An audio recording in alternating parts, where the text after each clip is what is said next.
Maaaring makaranas ang mga customer ng Manila Electric Company, Meralco, ng mas mataas na singil sa kuryente ngayong buwan. Ito ay dahil sa posibleng pagtaas ng mga bayarin sa generation at transmission na bunsod ng patuloy na matinding init sa bansa. Ayon sa tagapagsalita ng Meralco na si Joe Saldarriaga, ang indikasyon ay tumuturo sa pagtaas ng mga singil na ito.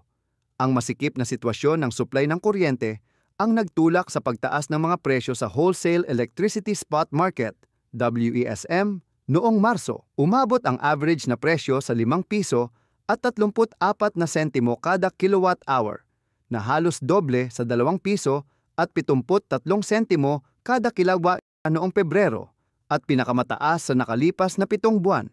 Bukod dito, tumaas din ang bayarin sa Ancillary Service, AS, dahil sa mas mataas na presyo sa reserve market na malamang ding magpapataas sa transmission charges sa billing ng Abril.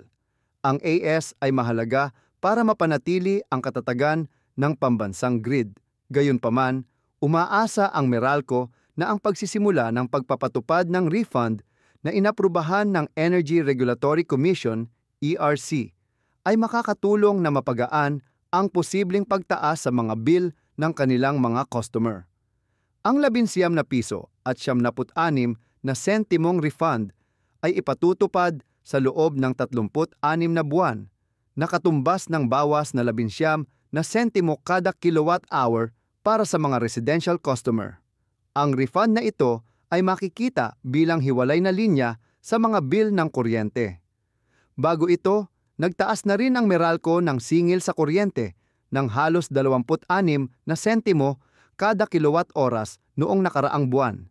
Ano ang mga hakbang na sa tingin ninyo ay dapat gawin ng gobyerno o ng Meralco upang mapigilan ang madalas na pagtaas ng singil sa kuryente? Mag-comment sa baba at huwag kalimutan mag-subscribe.